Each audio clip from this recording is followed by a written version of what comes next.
Donc voilà ce qui s'est passé à Portland, donc la dingue, l'intoxication alimentaire et puis les esprits. Là. À l'aller, nous avions pris un bus local. Donc on est serrés comme des sardines, on regarde les anciens clips de R&B, dancehall, je ne sais quoi.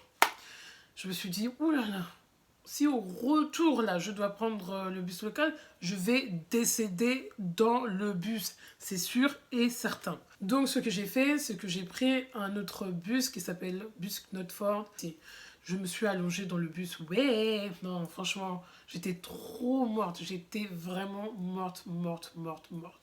Arrivée à Montego Bay, donc je sais pas combien de jours c'est cool, mais mon état ne s'est pas arrangé. Mélissa me propose donc d'aller à l'hôpital. Je me suis dit, bah ouais, vaut mieux que j'aille à l'hôpital. Elle me dit, privé ou public?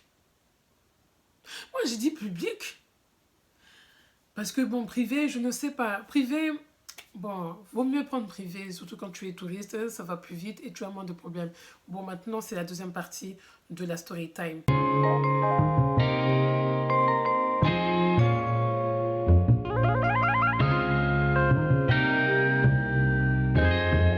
On va à l'hôpital public. D'accord. Donc, vous savez, de toute façon, même à Paris, les urgences sont blindées. Waouh. Les urgences à Montego Bay. Aïe, aïe, aïe. On était dans une salle, il y avait tellement de monde. Je ne sais même pas combien on pouvait être. Mais j'ai fait une photo et tout ça. Oh là là. On était beaucoup. Et je crois qu'on est arrivé, il était vers peut-être midi, 13h quoi. Je suis restée tellement longtemps. Je crois qu'on est peut-être parti à 21h. On a fait plus de 10 heures. Pour au final ne pas être prise. Je vais vous expliquer pourquoi. Là, avec Mélissa, on attendait. Moi, je faisais des mini-malaises. Je rigole, mais c'est même pas marrant.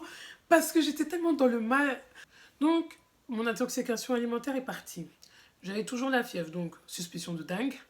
Et en plus de ça, j'avais mes menstruations. Oui, moi, je vous parle de tout, hein, des caca, les règles, tout. On s'en bat les couilles. Je crois qu'il y avait un moment qu'on m'avait pris pour prendre ma tension, ma température, ou anyway. Et d'ailleurs même, je sais même pas quelle température j'avais, parce que je me rappelle pas en tout cas. J'ai taché la chaise roulante, tu sais, pour les patients et tout ça. Et même, j'étais là en train de nettoyer, d'essayer de nettoyer avec du sopalin. On m'a dit, oh, faut laisser. J'avais même pas, de toute façon, j'avais aucune force. Et pendant toute cette attente-là, j'ai tellement bugué. Comment on peut vous dire ça? Les mini-malins, c'est genre... En tout cas, ce que j'ai pu faire, c'était genre... J'essaie de faire une mise en scène. Donc voilà, j'étais là comme ça. Et je te faisais...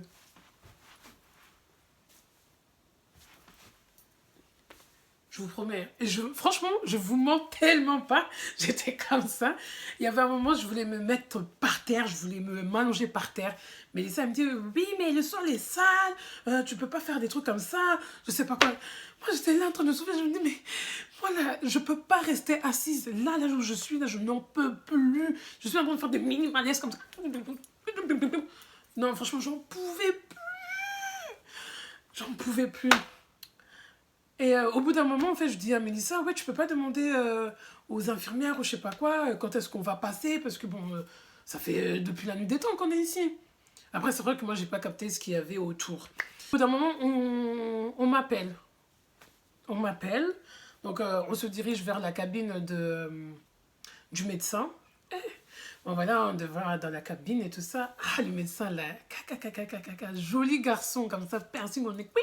Mais bref, joli garçon et tout ça. Et il m'a même pas adressé un seul regard. Bon, de toute façon, moi, j'étais au bout de ma vie, donc tant mieux. Et c'est là qui dit... en fait, quand on s'est levé, il y a eu un peu des remarques ou des plaintes, en fait. Et bah, le médecin, en fait, il a entendu, parce que franchement, t'entends tout, ce qui se passe dans la salle d'attente. Et il a dit, je suis désolée, mais je peux pas vous prendre, mademoiselle.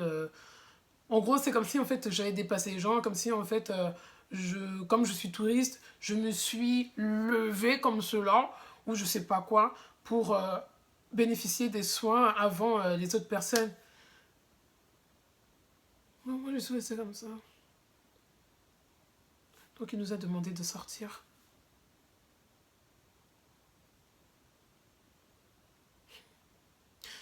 J'ai dit, mais ça là, on doit faire quoi?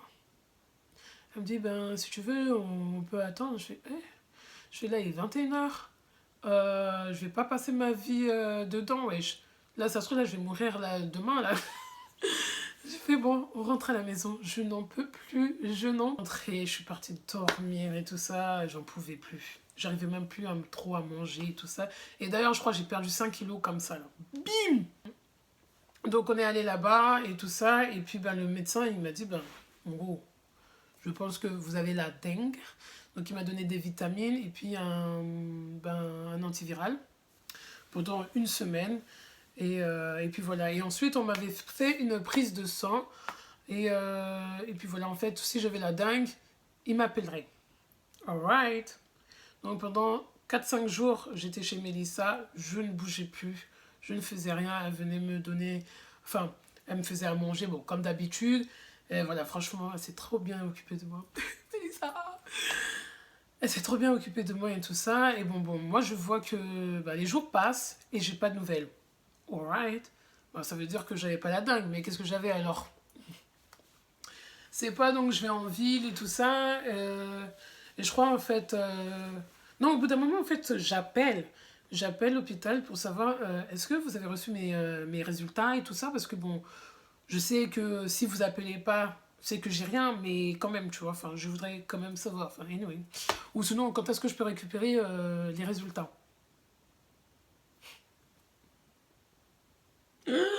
C'est pas, donc je retourne en ville, je vais récupérer mes résultats. On me dit oui, patientez, voyez avec le médecin. Et c'est là, il me dit, ah, bah, vous avez eu la dengue. C'est juste maintenant que qu'on me le dit. Normalement, on devrait en fait m'appeler. Donc, bref, j'ai fait ok. Et la dengue que j'avais, donc c'était niveau 1. Il me semble qu'il y a 5 niveaux. Donc,